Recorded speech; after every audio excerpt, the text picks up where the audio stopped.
Hello guys, part 2 of my henna journey. ആ ഒരു സംഭവത്തിന് ശേഷം ഞാൻ 9th സ്റ്റാൻഡേർഡ് പഠിക്കുമ്പോൾ എൻ്റെ കസിൻ്റെ മാരേജാണ്. ആൾ മൈലാഞ്ചി ഇടും, പിന്നെ വേറൊരു കസിനും കൂടെ മൈലാഞ്ചി ഇടും. സോ നിങ്ങൾക്ക് മനസ്സിലാവാൻ വേണ്ടിയിട്ട് ഞാൻ എന്നും ബിന്നും പേരിടാം. അപ്പോൾ എൻ്റെ മാരേജാണ്, ബി ആണ് മൈലാഞ്ചി ഇട്ട് കൊടുക്കുന്നത്. ബി പ്രഗ്നൻറ്റും കൂടിയാണ്. സോ എല്ലാവർക്കും ഒന്നും ഇട്ടുതരാൻ പറ്റില്ല. ഞങ്ങൾ 3 ഗേൾസാണ്, ഇത്താത്ത, അനിയത്തി, പിന്നെ ഞാൻ. അപ്പോൾ ഇത്താത്തക്ക് മൈലാഞ്ചി ഇട്ടിട്ടില്ലെങ്കിലും കുഴപ്പമില്ല, ഓക്ക് വലിയ നിർബന്ധമൊന്നുമില്ല മൈലാഞ്ചി ഇടണമെന്ന്. പിന്നെ അനിയത്തിയുള്ളത് ചെറുതാണ്. അപ്പോൾ അവിടെ എൻ്റെ ഒരു ബ്രദർ ഉണ്ടായിരുന്നു. അപ്പോൾ ആൾ ഈ ചെറിയ കുട്ടികൾക്കൊക്കെ മൈലാഞ്ചി ഇട്ട് കൊടുക്കുന്നുണ്ട്, പൂവും മെല്ലൊക്കെ വരച്ചിട്ട്. അപ്പോൾ എനിക്കത് ഇഷ്ടമായില്ല. പിന്നെ ഞാൻ മൈലാഞ്ചി ഇട്ട് തരാൻ ആളില്ല എന്ന് പറഞ്ഞ് കരച്ചിലായി പീച്ചലായി ഉമ്മാൻ്റെ ചെവിയിലെത്തി. അങ്ങനെ ഉമ്മ അപ്പുറത്തെ വീട്ടിലെ താത്തനോട് പറഞ്ഞ് സെറ്റാക്കി തന്ന് എനിക്ക് മൈലാഞ്ചിയൊക്കെ ഇട്ട്. പിന്നെ അന്ന് മുതലൊരു വാശി പോലെ ഇനി മൈലാഞ്ചി ഇടാൻ എങ്ങനെയെങ്കിലും പഠിക്കണം. അപ്പോൾ പിന്നെ അന്നൊക്കെ ഞാൻ ചിത്രമൊക്കെ വരക്കായിരുന്നു, നോക്കിയിട്ട് അതേപോലെ പകർത്തി വരക്കുകയൊക്കെ ചെയ്യില്ലേ, അങ്ങനെയൊക്കെ വരയ്ക്കുന്നു.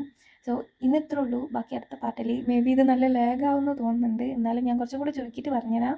അപ്പോൾ ഓക്കെ, ബൈ.